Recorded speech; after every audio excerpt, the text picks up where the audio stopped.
A very warm welcome from me. I'm so delighted to be here. And right now I'm feeling so moved and warm-hearted about all of you being here and coming in from so many different places in the world. Literally, I have goosebumps as I'm talking just now. So I'm just so delighted to be here and to hopefully be sharing some useful practices with you that can help you go back to school. Some of you may have already started school again after the summer holidays. I know in Germany, some regions have gone back to school already. I'm German, I'm from Hamburg. I've lived in London for 20 years, but my whole family is in Germany, so I know a little bit what's going on there. Some of you might be returning to school a little bit later, in September perhaps, or wherever you are, and when you go to back wherever you are. So let's begin. I'm going to share my slides, and as Teresa has said, you will have a set of the slides sent to you. Also, I want to encourage you to write your questions in the Q&A box as we go along. We only have about 50 minutes for the session itself. There will be 10 minutes at 10 to 11, or 10 to the hour rather, for questions. We will look at some Q&As 10 minutes before the end of the session. And then if some of you want to stay on, I'm going to be here another 15 minutes until 15 minutes past the hour with Teresa to answer a few more questions. So do capture your questions in the Q&A box if you like.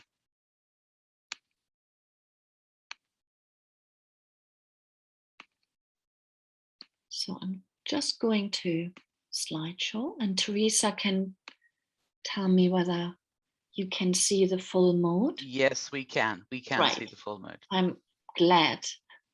So, an overview of the session. This session, as Teresa said, is very experiential and practical because I want you to go away with some helpful and supportive practices that you can bring into your day-to-day life, that you can listen back to on the recording and use to practice to help you be more resilient, have tools for going back to school, for being at school with your students. So we are going to start straight away with a mindful practice. Then we look at what is mindfulness? What is it actually? I'm going to share with you 3 core skills that can help us become more resilient and resourceful. Another mindful practice. Then a little bit about what's the evidence, what do we now know from neuroscience that helps us to understand mindfulness better and to practice it, to bring it into our daily life. Then another practice.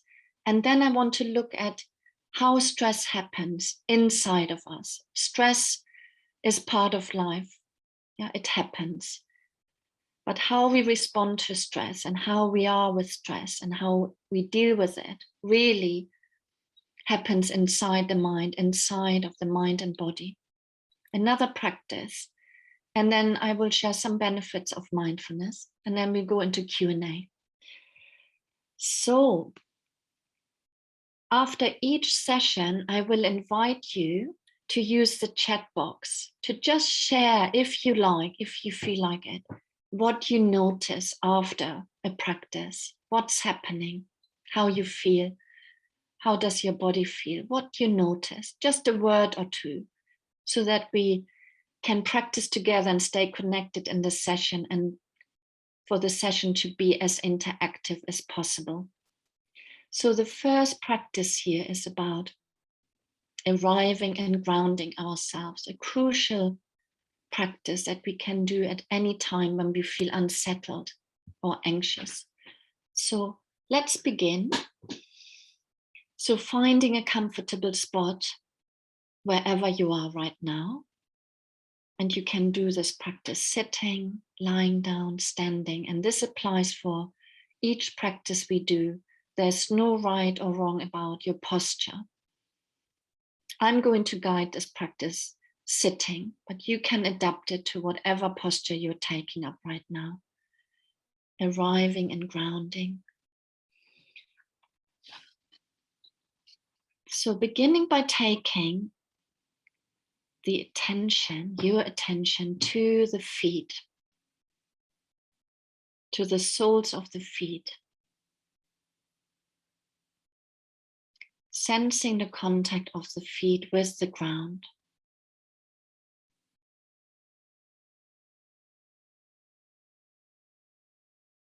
Sensing the ground and the earth beneath. And if you feel like closing your eyes, you can close your eyes. You may already have done that. If you prefer to have your eyes open, you can do that. You may just want to lower your gaze, soften your eyes, so that you can tune in a little bit more into what's happening in this moment, in your experience. So taking your attention to the feet, what are some sensations in the feet right now? What do you notice?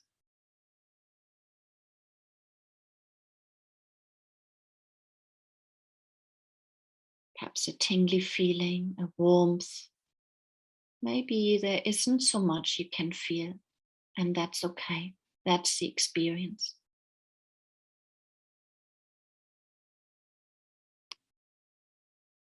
And now gently taking the awareness to the sitting bones in contact with the seat we are sitting on.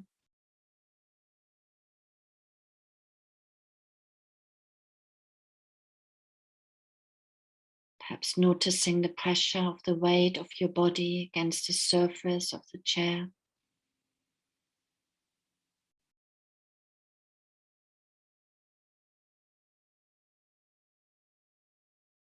And now slowly taking the attention to the hands. What's happening here in your hands? What can you notice? Are the hands warm or cold, tingly or soft?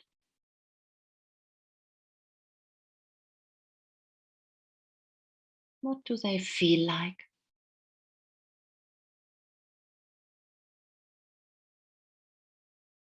And now very gently beginning to take 3 deep breaths. Slightly extending the in and out breath. And on each out breath, arriving here a little bit more in this moment. Breathing in, breathing out, arriving a little bit more. Grounding yourselves in this moment.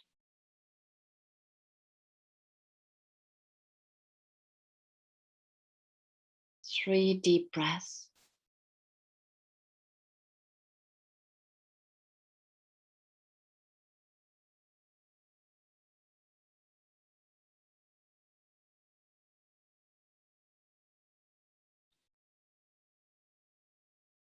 And now noticing the whole body breathing, sitting, lying, or standing here right now.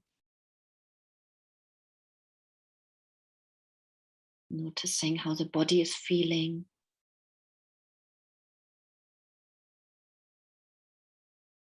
Noticing how you are right now in yourself. What's your mood?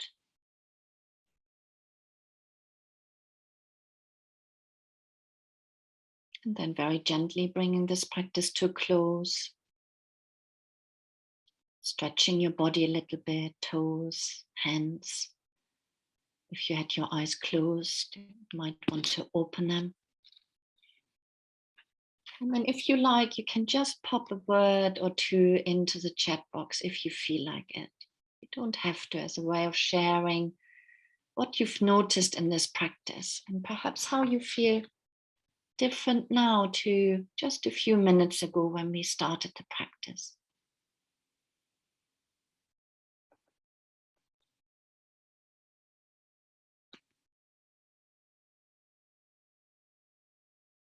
Relaxed, serenity, comfort and peace, calm. So nice. It's lovely. Velvet sensation, more relaxed, a bit sleepy.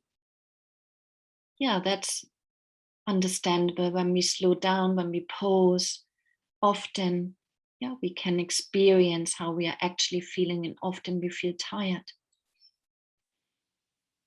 Lovely. Thank you for sharing. You can have a look at the chat box what your fellow colleagues have experienced just now. I'm going to gently move on now to look at what is mindfulness. Mindful or mindful? Is our mind cluttered with rumination, distraction, thinking, overthinking? Or is our mind mindful, aware of what's actually happening, what we see, hear, feel as it is? And when we do, we are in the present moment and can see, hear, feel things as they really are. Mindful or mindful? A mind aware and awake, or a mind full of clutter? We can notice that perhaps just now where you are with your mind, without any judgment, just noticing that. So mindfulness is the awareness that arises when we pay voluntary attention in the present moment and on purpose to our body, feelings and emotions, thoughts, our surroundings, what's happening around us, and to other people. Mindfulness is not just an individual practice. We are all interconnected. So it's also about what's happening around us and between us. And we pay attention non-judgmentally with a kind, open, curious attitude.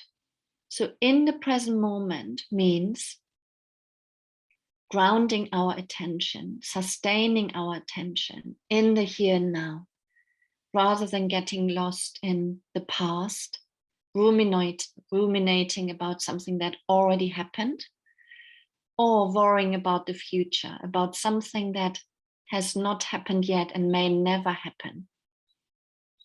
And on purpose paying attention on purpose means intentionally learning how to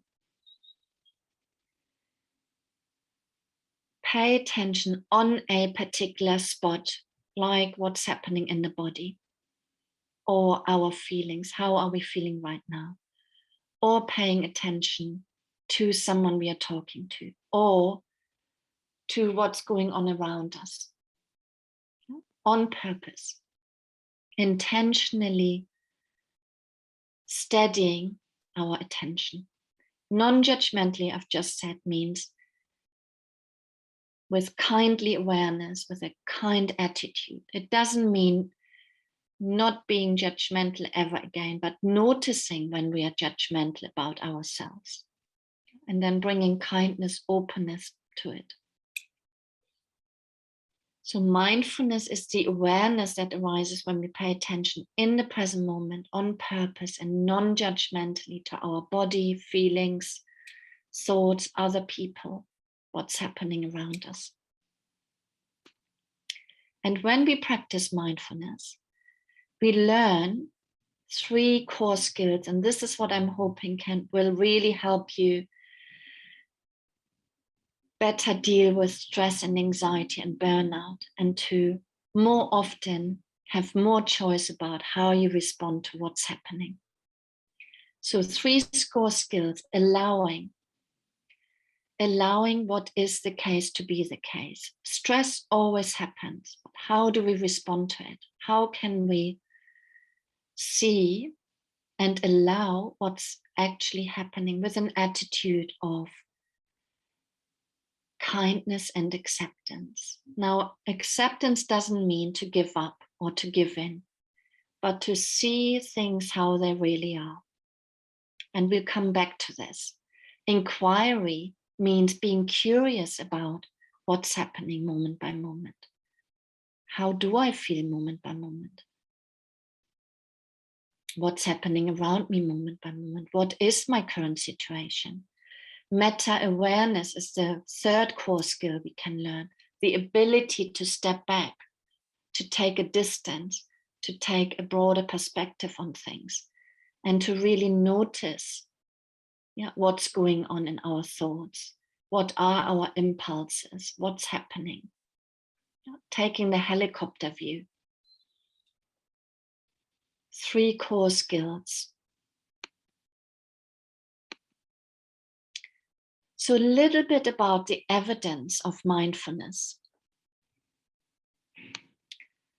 Here in this graph, you can see that since the 1980s, there has been an increasing interest in mindfulness, and particularly in the past 10 years, and then even more so in the last 5 years, I would say.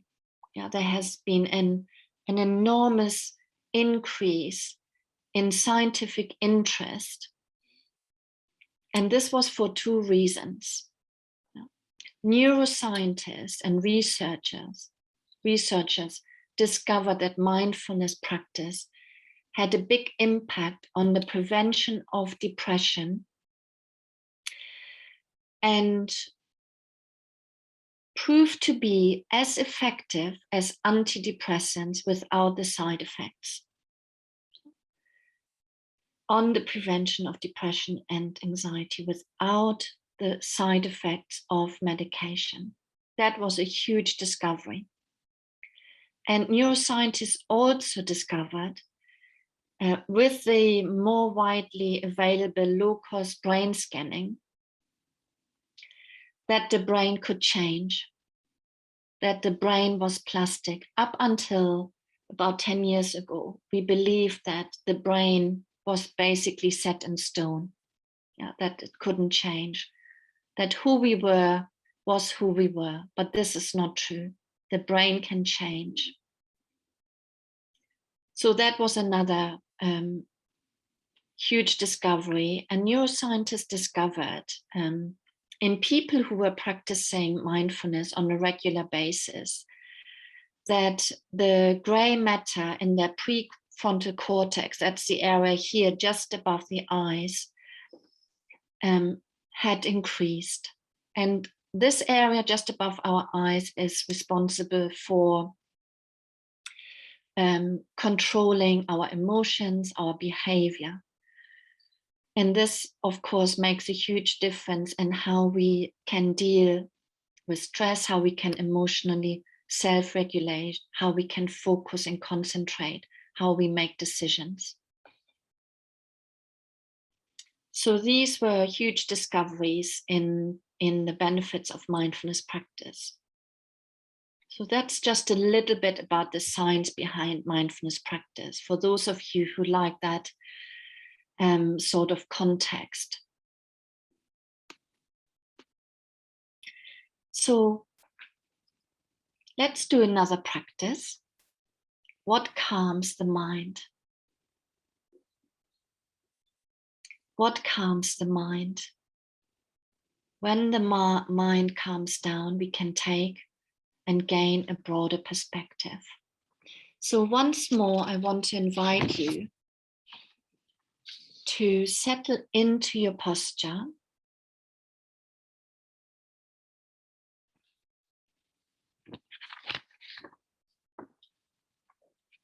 Again, finding a posture that works for you, we can bring a mindful moment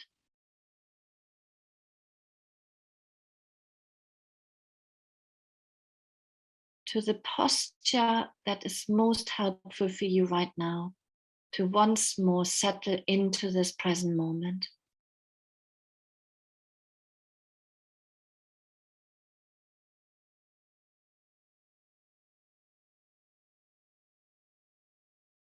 And once more, beginning to come into contact with the whole body. Feeling the feet on the ground. Sensing the hands supported in the lap or on your thighs. Sitting bones in contact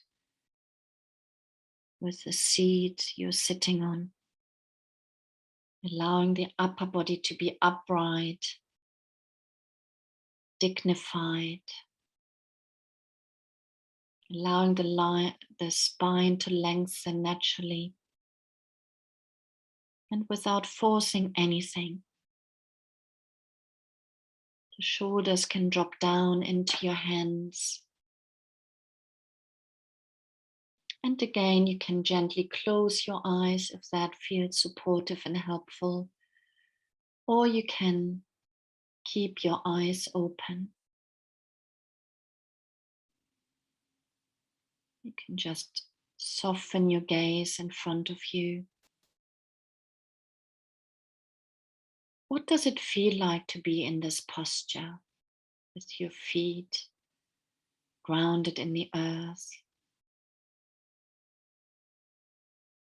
Your upper body upright, dignified,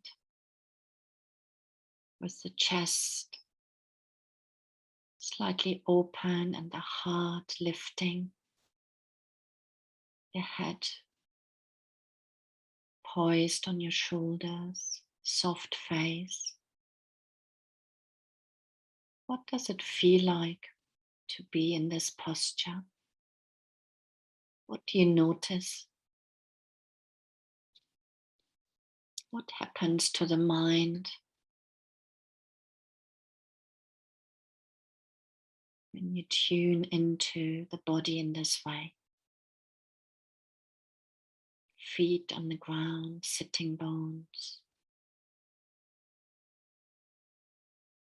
The upper body upright, the chest open.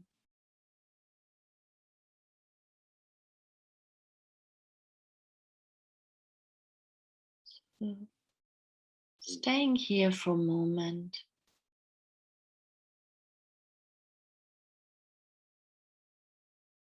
Taking a few breaths here in this posture.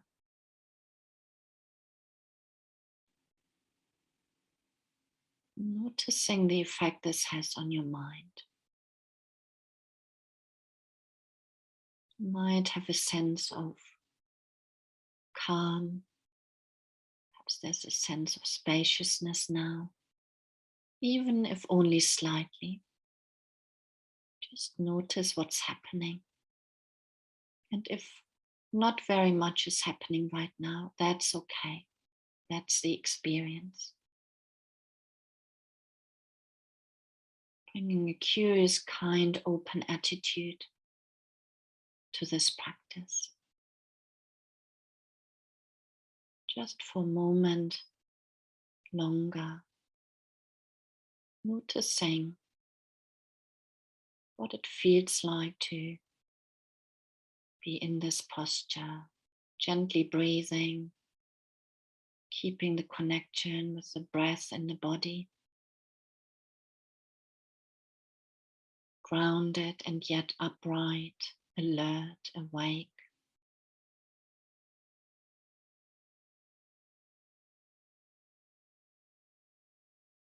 What do you notice?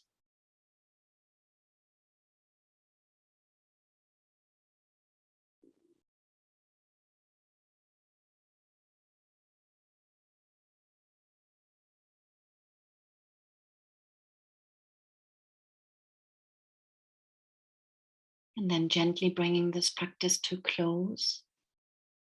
Once more, I want to invite you to notice the effect of this practice. Noticing what's happening in your mind, noticing the quality of your mind and body just now. Allowing what's here to be here, bringing curiosity to your experience. And once more, I want to invite you to perhaps share what you've noticed just now. What's been your experience in this practice?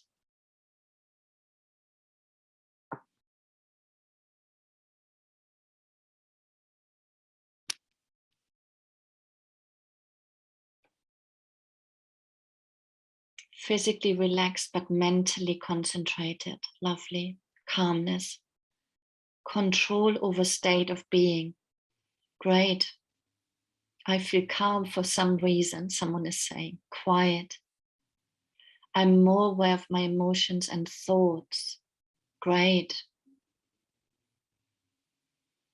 So that's the awareness, yeah, the meta-awareness, the being a little bit more aware of what's happening, a little bit more removed, to be able to notice thoughts and emotions.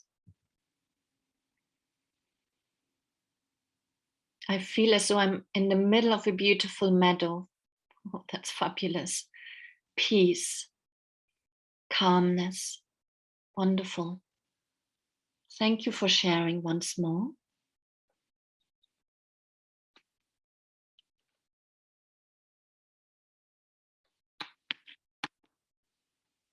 So I want to move on now to the heart of the session, really, which is about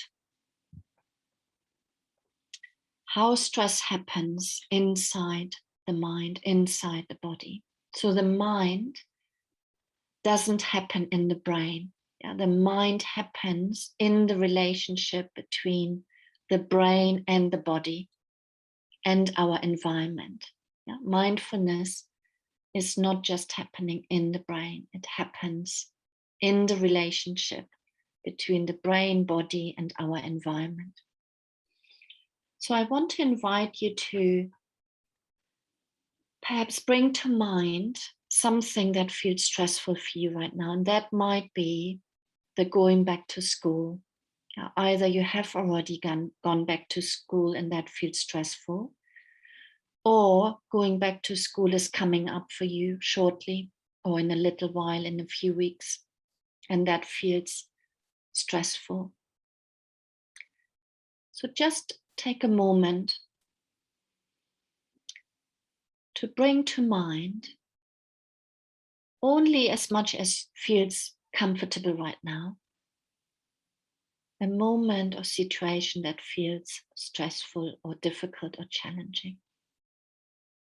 And notice what happens in your experience. And I want to invite you not to go so much into the content, the story of what is causing you stress, but just notice the effect of bringing to mind something that feels challenging. And stress is intrinsic to life, is part of life. Stressful things happen in each person's life, wherever we are in the world.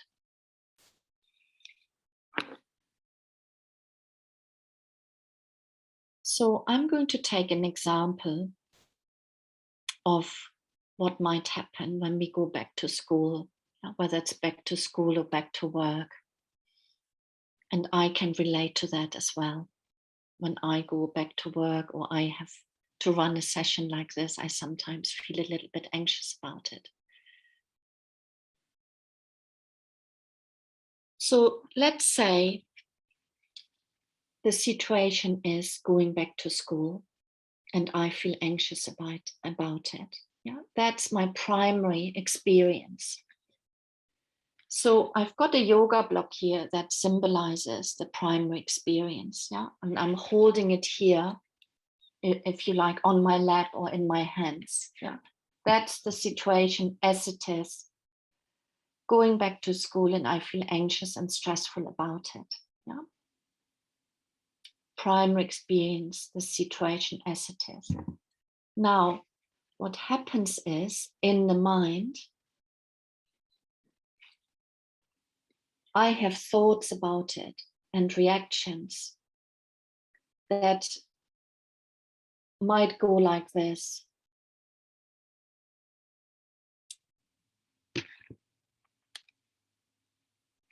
What if I can't cope going back to school? What if I can't manage hybrid working? Yeah. another thought, another reaction to the primary experience that I pile up on top of what's actually happening. And then I have another thought. Why do I have to deal with this? It's too much. Yeah. More thoughts, more reactions. You can hardly see me anymore. More layers. And I might think, what will my colleagues and students think of me? I'm such a whim. So in addition to more thoughts, I also have judgments. Yeah? What will my colleagues think of me? I'm such a whim. I'm all alone in this. More thoughts, more judgments piled up on top of my primary experience, which is here that I'm holding. Yeah? One thought leads to another thought, to emotions, to judgments. And in no time, we find ourselves in the sea of despair. And you can hardly see me anymore. I'm drowning in my reactions to what's actually happening, going back to school and feeling anxious about it. So when we are not aware, when we are on autopilot, in no time, we get caught up in secondary experience, what is called secondary experience in mindfulness training and practice. Yeah. And that feels quite heavy and unmanageable, as you can see, all these different layers piled up on top of what's happening. And the breakthrough comes when we become aware that our stress and anxiety is caused by our own reaction to the situation. When we can see that it's our own personal reaction to what's happening that causes us more stress and anxiety.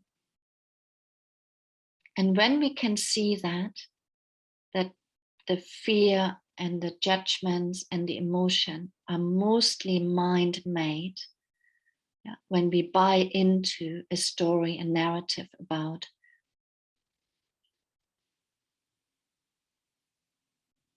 it's too much, I'm such a wimp, what will my colleagues think of me? They all think I'm, not capable, I'm an idiot, I can't cope. When we buy into these stories that are happening in our mind, it has a huge effect in us and increases stress and anxiety. When we can wake up to what's happening in our mind, when we can become aware of what's happening in our thoughts, feelings, emotions, we can step back. We can take a breath and come back to primary experience. And when we can come back to primary experience, we can create some space. And when we create some space, we can respond rather than react to what's happening. In that moment, we can make different choices about what to do next, what to say next. We can care for ourselves. We know better what we need. Maybe we need to take a break. Maybe we need to breathe. Maybe we need to step outside. Maybe we need to call a friend. Maybe we need to check in with a colleague and hear how they are feeling about what's happening. When we can come back to primary experience, step back, get curious about our experience, we can take different action. We can take back control of what's happening. This doesn't mean that a situation becomes completely stress-free. Yeah, it may mean that we still experience stress and anxiety, but it can feel and become much more manageable. Yeah, we can feel that we have powerful agency again of the choices we make in how we respond to what's happening. And that can be hugely powerful. So mindfulness can help us reduce secondary experience or even overcome it. And when we do, the situation becomes a completely different situation. Yeah, and we can reduce stress and anxiety, and we can increase well-being and resilience, and definitely avoid burnout. Burnout happens when we stay in secondary experience for long periods of time, which undermines our immune system because adrenaline and cortisol, the stress hormones, keep running through our bloodstream. When we can step back and calm the mind and come back to what's actually happening, we can calm the nervous system. And that has a positive impact on our mental health and whole body, mind, emotions, and body. So I want to do another practice here. Actually, I want to do two more practices. One is pausing, which I do as an introduction to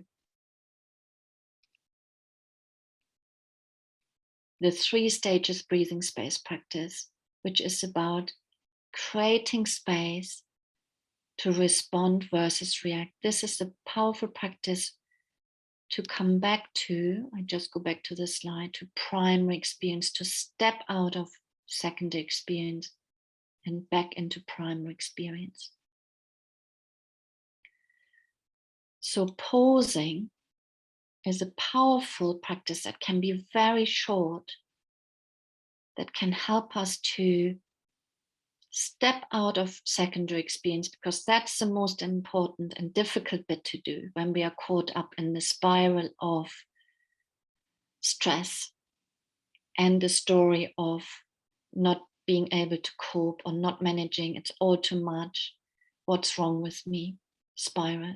When we can notice that, the most important practice is to pause, to press the stop button,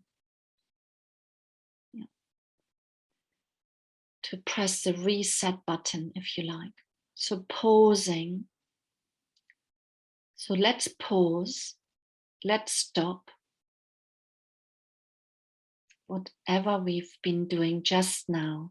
And that might be thinking about what happened yesterday, or worrying about what's happening today or later on or this week. Pausing, just being.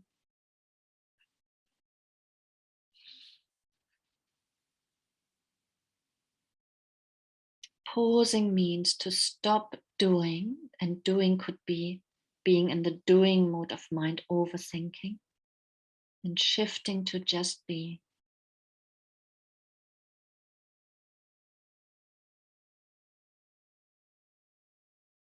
And noticing what's here now in your experience with an attitude of curiosity. That's the skill of allowing what's here to be here.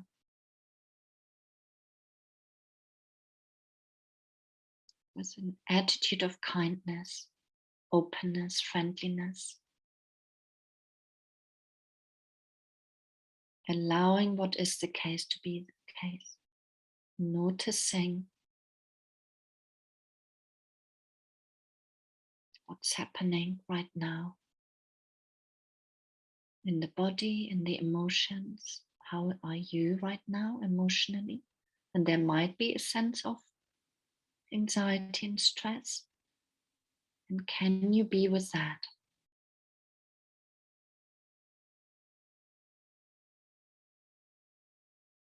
Can you allow what's here to be here? without pushing it away or getting overwhelmed by it. Pausing. Pausing creates space. And in that space, we can become aware of what's actually happening.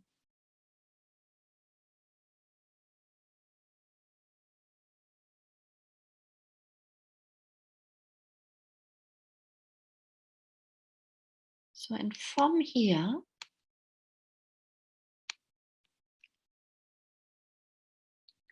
I want to take us into the 3 stages breathing space practice. I've got the 3 stages here on the screen, but don't worry about it. You will have the slides, you will have the recording. If some of you would like to see the 3 steps, please feel free to have a look. I know some people like to see the 3 stages, but if you're in the practice and you have your eyes closed, let's just continue shifting from pausing, stopping, into this 3 stages breathing space practice that can help us step into more powerful agency, which helps us to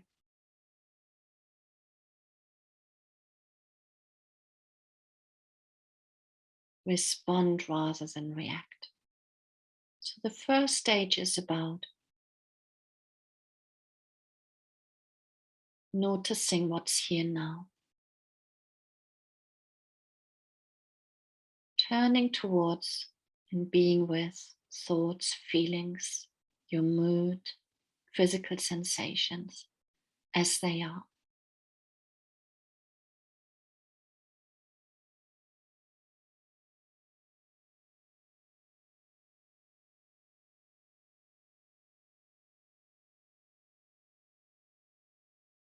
And if you're feeling stressed or anxious, exhausted, panicked, you can notice that. It's a crucial step to acknowledge what's actually happening with a kind attitude, non-judgmentally. And to remember that you are not alone in this. Stressful moments to happen to all of us. So what's here now? Recognizing the experience and what it feels like in the body. And the second stage is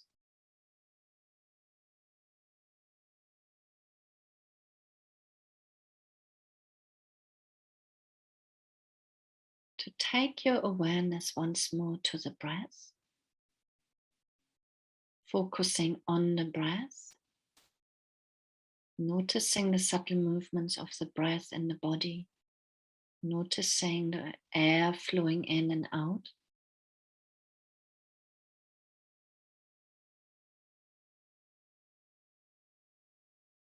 So taking a few deeper breaths, it's the direct antidote to stress, connecting to the breath in the body.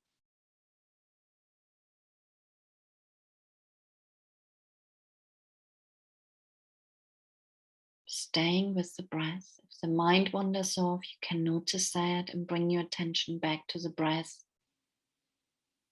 We have to do that again and again.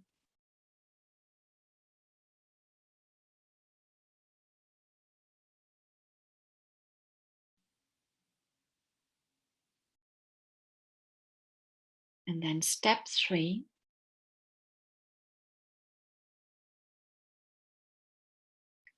is to expand the focus of attention to include the whole body breathing. So broadening, expanding your awareness to include the whole body. Sitting here breathing, allowing what's here to be here with a kind, open attitude. It's the very attitude we would bring to a friend, loved one, or colleague who's having a difficult or stressful time. It's like putting an arm around someone who has difficulties, or to be present, to be there for someone. Showing up for yourself, being on your own side.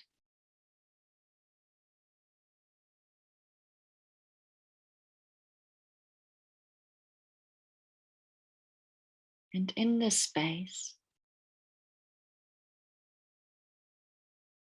we can gain a broader perspective on things.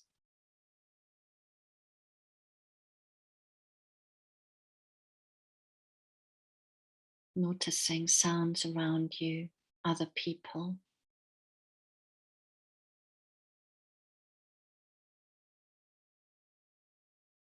Being fully present.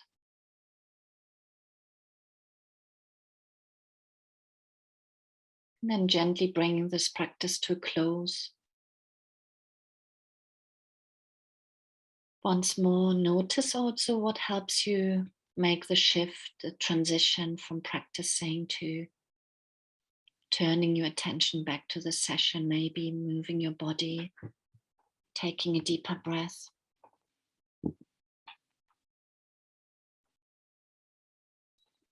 So shifting once more to the last bit of this session, the last 2 minutes. And while we are moving on, notice again how you're feeling now, how your body is right now. So paying attention moment by moment to what's happening, and also noticing how everything changes all of the time.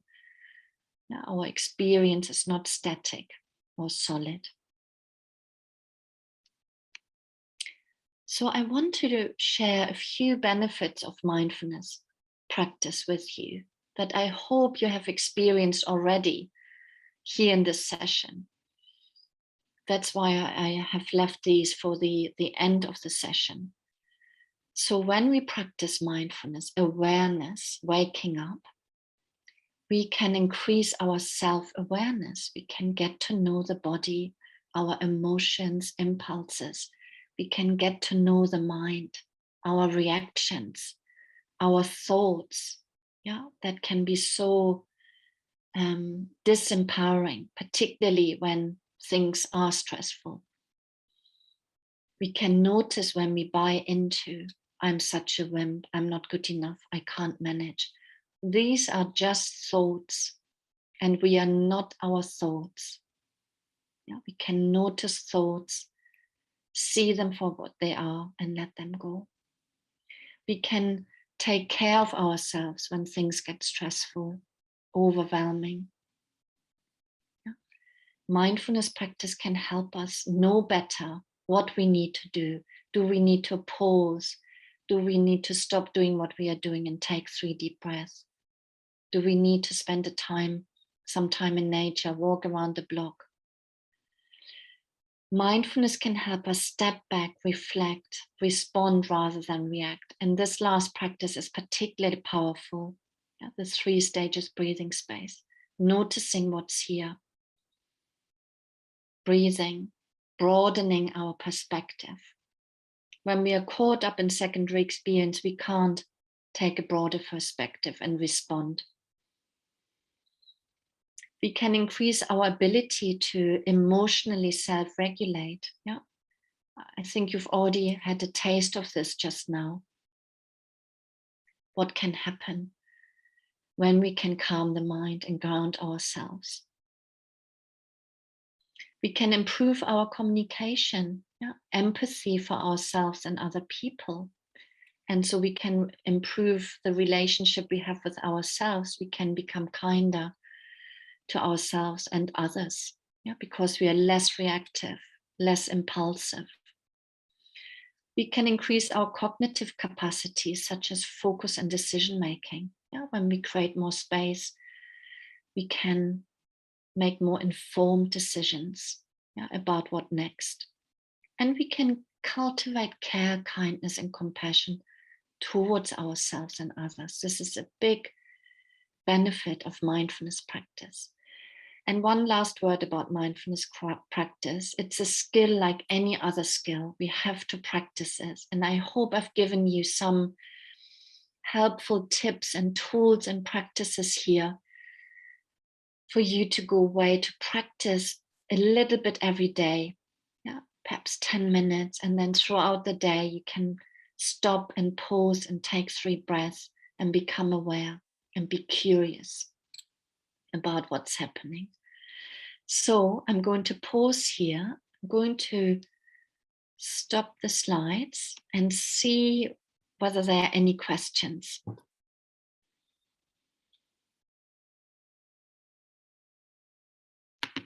Teresa, over to you. Thank you very much, Karen. A lot to think about there, and a lot of wonderful resources that you've given us that we can use at any time. And we have a lot of questions. So we'll start with a few here now. And if any of you can stay on for a bit longer, if you have that time, then Karen has very kindly said she will stay on until 1:15 to answer those questions. We do have quite a few. One of the first questions I think a couple of people have been asking about, and we've got thanks and appreciation pouring in as we ask this question, was how we can include some of this to actually benefit our students too. How can we include it in our classes too? Are there any suggestions you have there? Yeah, Karen? wonderful. Well, you can really, once you've practiced a little bit what we've done today and used and practiced some of these short practices, calming the mind, arriving and grounding, pausing, the 3 stages breathing space practice, you can do this in the classroom when you step into the classroom personally, in person or online.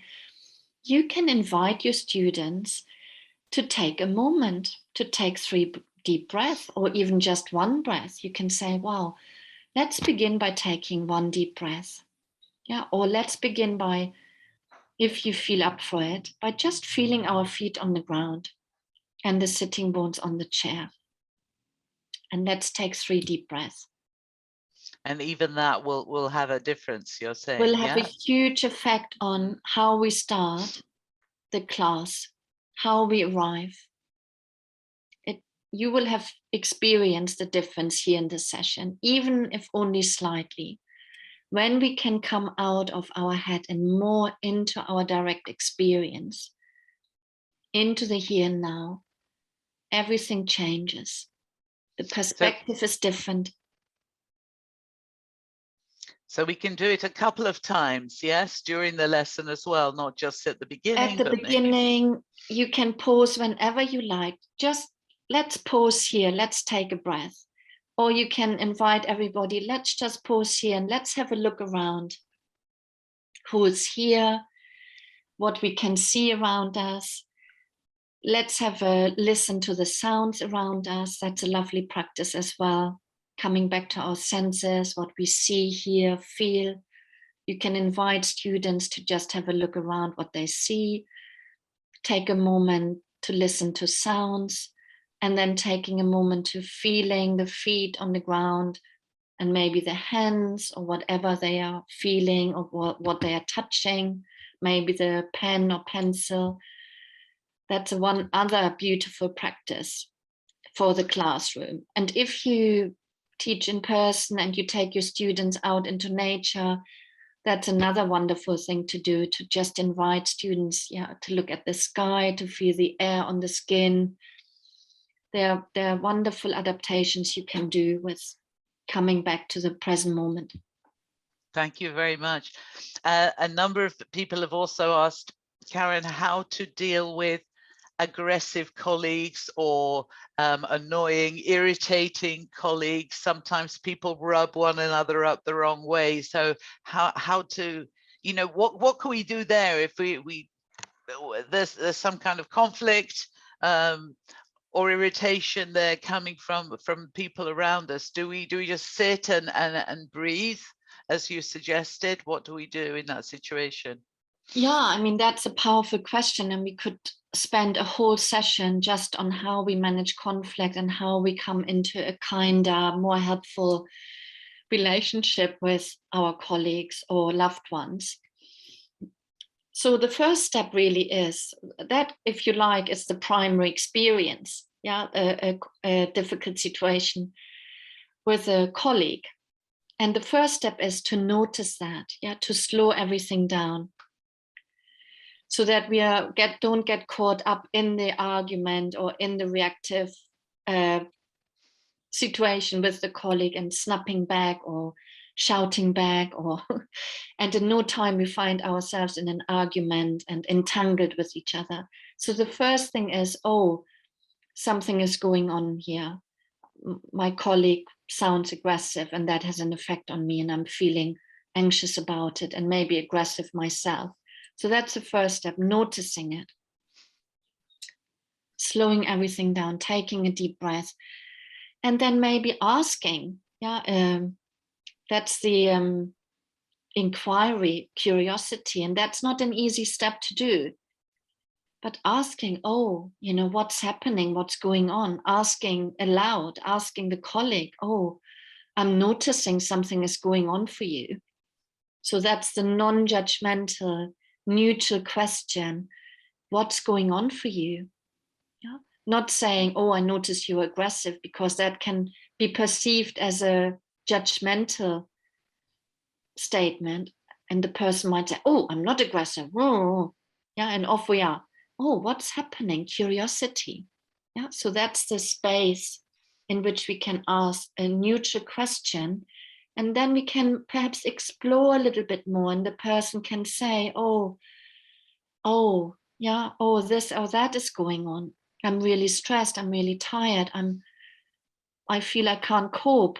Yeah, and then we are in a completely different relationship when we can ask that more neutral question rather than feeling attacked. Or because the fact is, when someone is aggressive and we know it ourselves, when we feel like that, something in us is really stressed and tight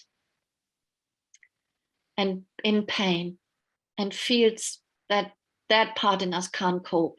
And sometimes we take it out on other people in an aggressive way, or we are snappy or grumpy, or so we can remember that when someone is like that, something inside is going on for them that's really difficult. So we can be curious, kind, non-judgmental, what's happening, and listen and keep breathing. Really, really useful information there. And another quick question.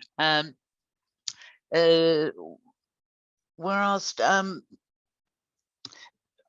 Fitria wrote, I'm a mother, so I'm working, I come home, I've got 3 toddlers at home, I've got all the housework to do as well, and I've got homework preparation, etc. at home. So I sit back and I do some mindfulness practice, but then the minute I stand up again, it's all there again, and it's mounted up even more because I took 5 or 10 minutes out. What do I do about that? Do I do it again? What do I do? Yeah, that's the answer. Keep it going. You keep going. That's the practice. Yeah, that's the practice. We will go back into secondary experience, into our habitual ways of doing things and thinking. And the practice is to be aware of it with kindness. Oh, here I am again. Yeah, that's the allowing. Yes. Oh, here I am again. Then being curious. Oh, this is what's happening. And then doing it again. Yeah. And the more we do it, imagine, the more we do it, this is the same with any other skill, we become better at it. Being kind to ourselves, yes. Kindness, friendliness. That's it. It takes ourselves time. As well as for other people. Yeah, absolutely. Yeah. We do have another one last question very quickly. We have another minute before I tell you about the upcoming seminars coming after this one. And if there are any more questions which you might have for Karen, if you want to stay on a bit longer, after I've told you about the future seminars, we can always come back. One last question before everybody leaves, Karen. One of the first questions that we had today was, how can I tell that mindfulness is working for me? I've done the practice. Is there anything I can look out for, any specific behavior that I can look for to see that it's working? Well, a wonderful question. We notice, yeah, in our experience when it's working. And you probably, just now, I want to invite you to notice how you feel after the session. My hunch is that all of you, even if only slightly, there's a difference in your experience. My hunch is that all of us feel a little bit more present, a little bit calmer, a little bit more relaxed. And don't worry if not. This has been just a short session and it will come. But my hunch is you all feel a little bit different right now. That's the evidence. Yeah, and that we begin to make different choices. Yeah, that we begin to pause, to slow down, that we respond differently, that we become kinder. You will notice it. So be curious about your experience. It's all there. And allow it, as you said, allow the experience and be kind to yourself in accepting that. Thank you. That it's just so useful, so helpful. And I think that kind of answers the question. If it, keep on doing it, because we're all under a lot of stress. As you say, stress is something that is with us and will always be with us, if not one kind, another kind. So we need to learn to cope with it. That's wonderful, Karen. Thank you so much. And if Daria can put on, okay. If those of you who would like more of this wonderful practice that Karen has introduced us to today, we have a whole wellness section now on our macmillanenglish.com website. We have on-demand webinars there. We have lots of practical resources that she's shared with us, meditations, and a whole mindful self-care course. So please feel free to go in there whenever you need it, as much as you need it.